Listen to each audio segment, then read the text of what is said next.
actuellement, quel rôle avez-vous au club? À ce moment, avec Morgan Boulier, on analyse un petit peu tout ce qui, sur Internet, les jeux des équipes adverses. On a 2 recruteurs qui vont voir les matchs des équipes qu'on a rencontrées à l'extérieur et à la maison. Donc ils rassemblent tout ça, ils me le donnent, je corrige ou pas, et je le donne à Ranieri avec qui je discute. D'accord, ok. Et par rapport à ce rôle-là, quel a été le discours des dirigeants en début d'année pour vous donner ce rôle? En fait, quand il me restait encore, je suis en fin de contrat en juin de cette année, donc ils ne savaient pas comment, comme il y a eu beaucoup de nouveaux dirigeants, etc., ils ne savaient pas comment aborder le sujet.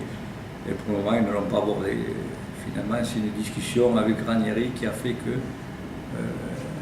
j'ai pu trouver ce rôle-là pour jouer, pour aider les Monaco. D'accord. Vous avez été souvent entraîneur adjoint. Ce rôle-là vous manque pas un peu? Ce qui me manque, c'est le terrain, oui. Le terrain, ouais. Effectivement, depuis j'ai arrêté la carrière en 81 et en 82, j'étais sur le terrain avec M. Muller. Et puis ensuite, ça s'est enchaîné jusqu'à Didier Deschamps. Puis Ricardo, il y a eu une petite trêve, puis Ricardo, et puis le dernier ça a été Simone. Ouais. Et là, Ranieri est venu avec tout un staff, et donc voilà quoi. D'accord. Vous avez aussi l'occasion d'être à un petit moment entraîneur en attendant que des nouveaux arrivent. Vous n'avez jamais eu envie d'être vraiment entraîneur à la place d'adjoint? Ça n'a pas pu se faire dans la mesure où j'avais un président qui a duré pas mal d'années, M. Campora. Et qui est toujours là, vice-président.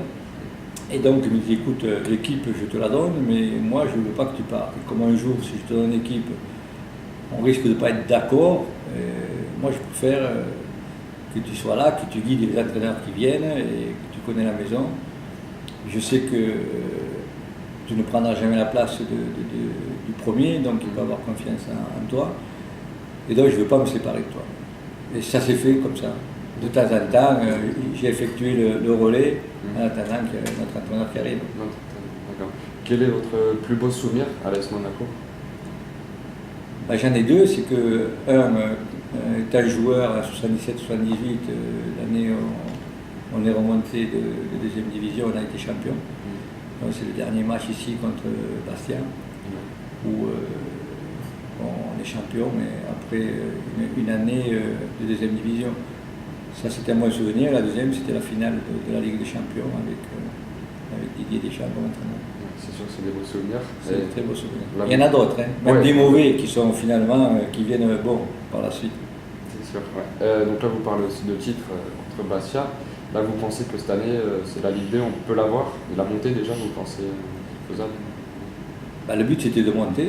Donc je pense que même si ce soir on a perdu, je pense qu'il n'y aura pas de problème, quoi, dans la mesure où les autres, quand même, il faut qu'ils gagnent. Mais bon, c'est pas trop bien d'avoir perdu ce soir contre Cannes. C'est dommage, on aurait pu faire la fête ce soir devant notre public. C'est ce qui est un petit peu dérangeant, mais je pense que pour la montée, il n'y aura pas de problème. Ensuite, c'est une autre paire de manches. Après, pour le titre, ça sera autre chose. Ça sera autre chose. Il reste 3 matchs, donc il y a 2 équipes qui jouent le bas du classement.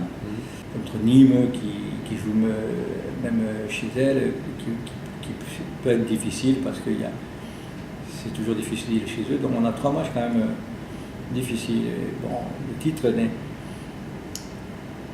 n'est pas important, on va dire. Bien sûr qu'il faut que ça a été le but, mais le but c'est de monter. Ensuite de faire une bonne équipe pour que le passage pendant 2 ans en deuxième division ne soit pas renouvelé, parce qu'il faut que les dirigeants se penchent sur ce problème-là. Et une fois que c'est l'accès en Ligue 1, quel est le projet des dirigeants à long terme?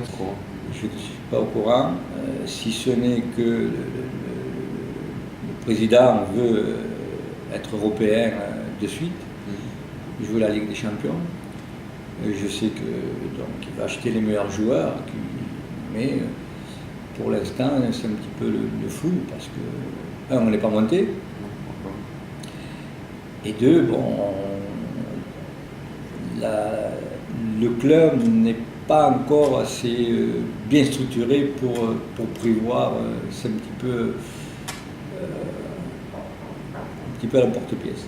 Ouais, bon. Ils ne savent pas comment prévoir les choses encore. Ouais.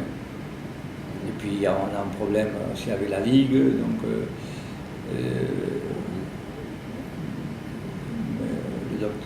président, l'ancien président, le vice-président maintenant, Campora, s'occupe de ça. Mais le club par lui-même, il y a eu tellement de changements. Il y a eu l'arrivée de M. Ribot-Bogdev, il y a eu deux directeurs généraux, Smolantsev, Carsen, et au bout de 4 mois ils sont partis. Donc, le club, heureusement que l'équipe elle marche bien, mais derrière le club ne suit pas. Ça prendra un petit peu de temps, mais le président met de la bonne volonté et il sait ce qu'il va faire. Il tâtonne, mais il ne va pas tâtonner longtemps. Ouais, il a des idées. Il a des idées. Bon, pour finir, un petit mot pour les supporters, si vous devez leur dire. Ben, merci qu'ils soient là depuis des années. Hein. Donc, nous, on est très heureux qu'ils nous soutiennent et nous ont toujours soutenus. Même si parfois ils avaient à l'équipe, mais ça c'est normal. Ouais. Le supporter, quand il est ça, n'est pas content. Donc, mais en revanche, quand on est devant, on aime bien leur faire plaisir.